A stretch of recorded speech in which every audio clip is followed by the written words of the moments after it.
All right, now we're joined by Preeti Shridhar, who's running for the Port Commission position 4. So go ahead with a 2-minute introduction. I'm Preeti Shridhar. I have been a resident of King County for 25 years, and all those 25 years I have been in public service. So I've worked for local government. I currently work for the City of Renton. I'm the Deputy Public Affairs Administrator for the City of Renton. And there's everything as assigned is kind of my duties that happens. But among some of the things that I'm exceptionally proud of is I have started and managed the inclusion program for the City of Renton. I work on legislative affairs. I support the mayor and council. We're a small city, so you get one person doing all of that. And I've also been involved with the city during its time of significant economic development and growth. We proudly say we have $1 billion of investment that has happened in Renton in the recent few years. Prior to working for Renton, I worked for the City of Seattle.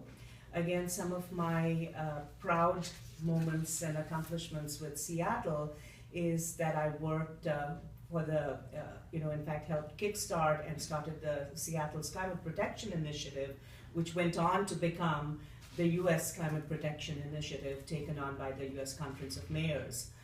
Prior to that, I worked on water conservation programs and recycling programs, and again, got demand management to the place it is today. If I had to say something about me in a couple words, I'm a relationship builder, and I look to get things done.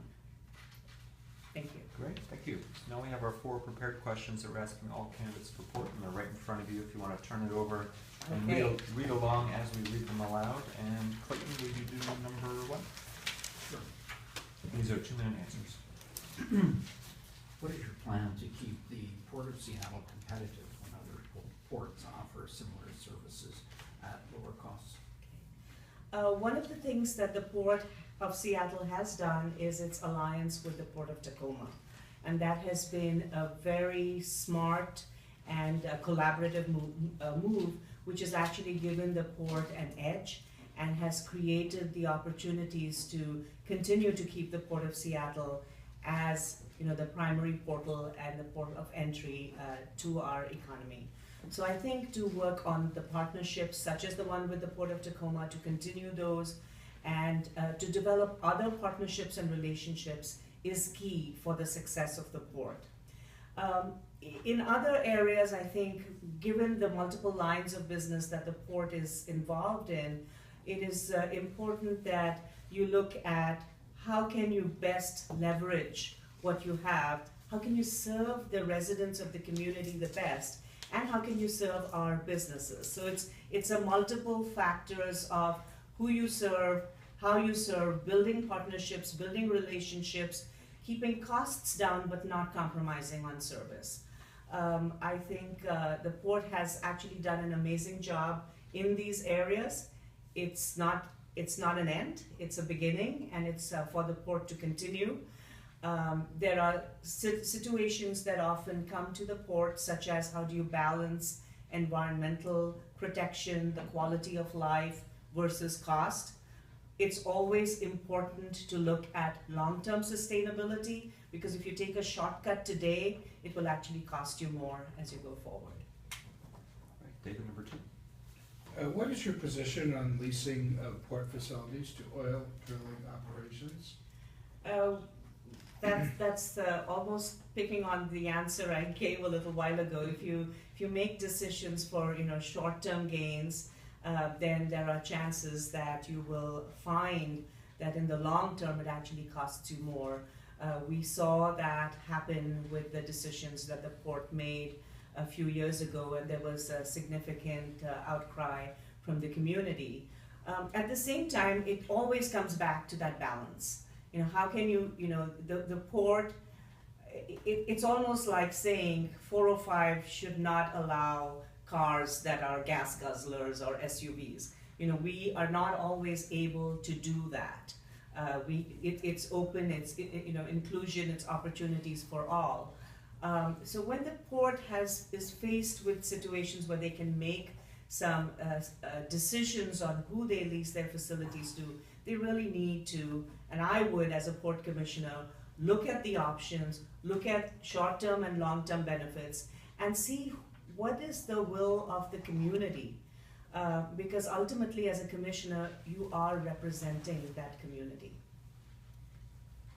List number 3. What changes or reforms do you support for the Port Commission itself? I talked about inclusion. I want to talk about transparency and accountability. And I think these are very important areas. They're not just buzzwords. They are who we are. They are what we're doing. And I look at the word inclusion in a fairly broad perspective. I think it is important. The Port of Seattle serves entire King County. Let's start there. I think for the Commission to have that broad representation from somebody who understands the region and who brings the interest of the region is critical. The port is serving a community that is dynamic, that is changing, that has, from younger workforce with needs, that need the training and development, to immigrant communities, to a lot of diversity in population, with communities in the airport area with significant questions and concerns that impact them. Who are the vendors? Who's the port contracting with?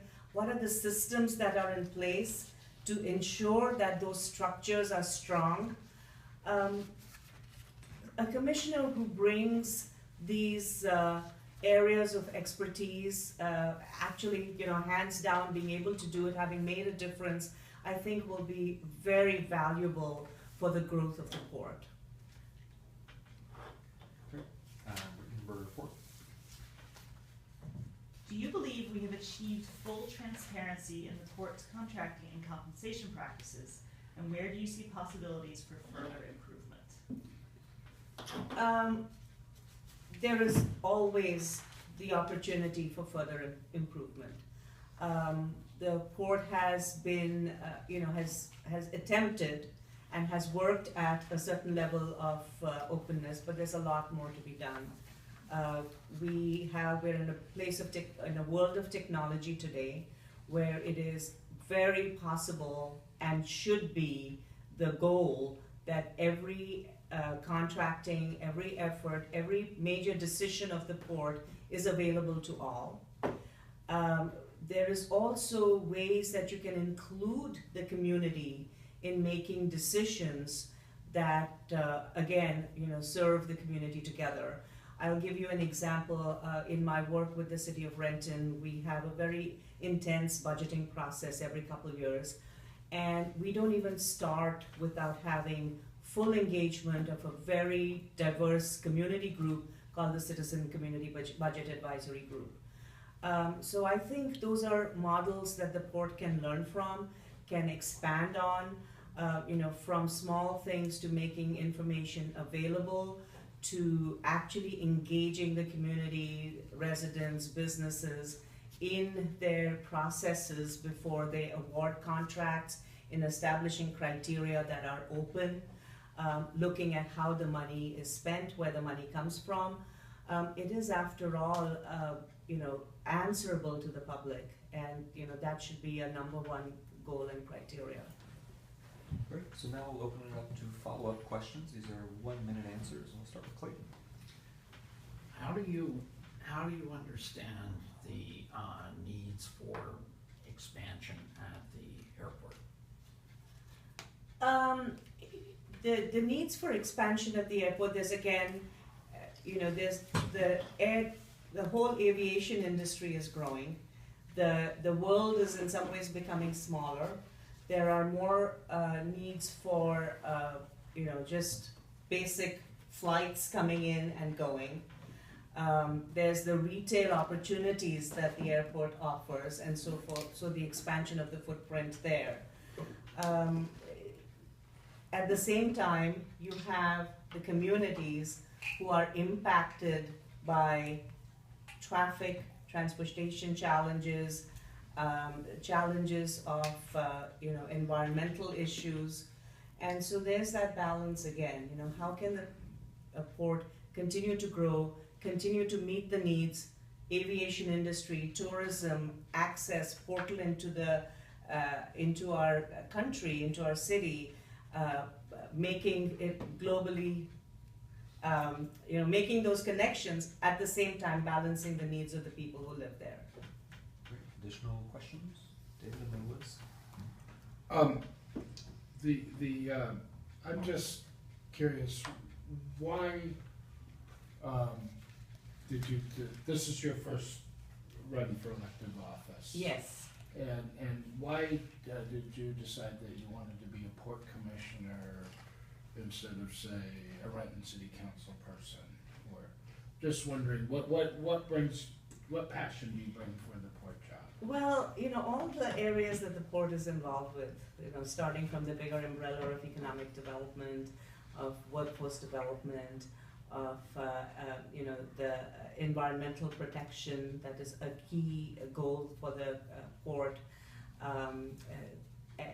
and the working forward towards inclusion in every aspect are all areas that I have a lot of experience and expertise in.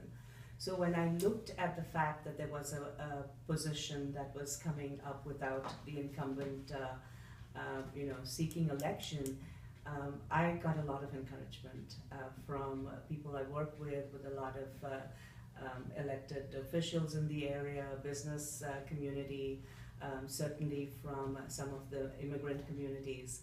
And they said, you'd be just perfect for the job. You've got all this, first-hand experience. So it kind of motivated me to, give it my best shot. Liz?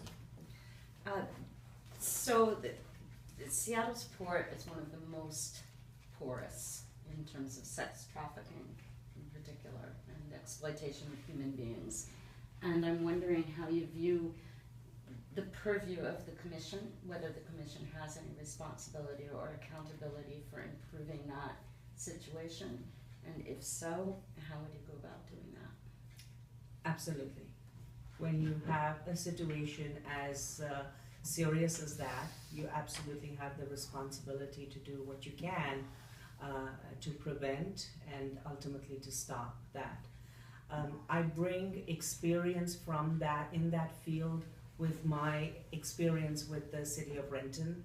We've done some very innovative efforts to reduce trafficking, to actually catch the Johns, to make them responsible. I'm not saying that each one of those strategies would directly be importable to the port, but I'm hoping that with that information, with that knowledge, with that connection in the state legislature, we've got one of the legislators who's very, very strong with this, that we start looking at ways that this can be implemented with the port and stopping this kind of heinous efforts. Jason and then Clayton. The internships at the port has increased by threefold, and I'm interested what kind of program we can initiate with our interns to increase the amount of people with disabilities and backgrounds with disabilities.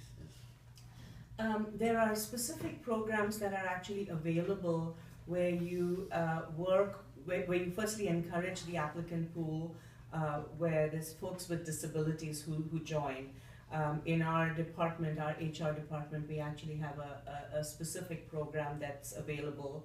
I myself have the privilege to manage. He's not an intern anymore. He started as an intern, but he's a full-time employee with disability who now works in the print shop. So I think it's a matter of looking at what are the opportunities, creating the opportunities, making adjustments if you need to, and opening the door so that people can apply and they can find these options and know that this is a welcoming place to work. Clayton? Follow up on my initial question regarding the physical structure of the airport. We're told that it's the ninth busiest airport in the United States. what aspects of the airport do you think need to be enlarged, contracted, expanded, added to, augmented, and so on, in the next 5 to 10 years? There was a survey that the port did, and I had an opportunity to look at that. And some of the concerns that the community expressed in terms of the airport was congestion. They expressed concern about some of the areas which are, occupied by federal agencies, and just the whole, the way that those are operated. So I think there are areas within the airport that can be expanded to just ease basic things like congestion, like access. But at the end of the day, there also has to be a conversation with the aviation industry saying, what is your plan for the future, and how can the airport support that while being able to mitigate any of the negative impacts. Thank you. We have time for a couple more questions. If anybody has them. I'll ask one. Okay. If elected in the first year, what would your highest priority be? What initiative would you want to get passed that hasn't been worked on? I think the highest priority would be to make sure that the port is an inclusive port. And I'm expanding on that again, representing the entire region, representing our different audience groups, looking at ways that our immigrant communities are protected. Today we live in a world where there's a lot of fear, and it comes from different places. And I think people look at the port as at least having the ability to influence decision making, even if it's federal decision making, so that our communities are represented, their needs are represented, and the rights of our immigrants are protected. And I would take that as one of the priorities that I would like to work on. Great, thank you. We have time for at least one more. Go ahead, Liz. I didn't mean to put you on the let's see. spot. You didn't have one. It looked like you had one. I tend to have port questions, yes. In a few months ago, our airports were, I go ahead and put it this way, they were invaded by our own federal government. Many people were detained. My son-in-law was detained. And I was very pleased that the first notification I got of that happening was early in the morning from a port commissioner who kind of just messaged out, I am on my way and this is what I'm doing and please come to the airport. I'm wondering if the commission and the current commissioners, or if you as a new commissioner will see that any responsibility or accountability you have to protecting human rights in our airports should any entity decide to come in and start closing things down. Absolutely, absolutely. I think I can expand on the answer, but what I want to say is vehemently, absolutely. It is our right, it is our ability in many ways to make sure that this doesn't happen, or at least do whatever we can to protect our community if unfortunately it happens. I think we're about out of time. If you want to take 30 seconds for a closing statement. Oh, I'm going to talk about all these things and how I've done, what I've done or been able to do, because it's so exciting. I think I would like to say, well, thank you for the opportunity. This is a first time for me to run for elected office. In some ways, I wish I could go from where I am today straight to being in the job, because I'll do an excellent job. I know that the election part is kind of, it's interesting. But I seriously want to share with you that I have zero vested interest in this position. There is no company with contracts, there is nothing else there except my desire to serve, my desire to know that I can make a difference, and that some of the key areas that the port is involved with are really close to my heart. The encouragement I have got from some of the leaders in the area I wish I could say gentle nudges. They're not gentle nudges. They're like, go for it, Preeti. Have actually been very encouraging, and so I would love to have the opportunity to make this a reality and make a difference. Great, thank you very much. Thank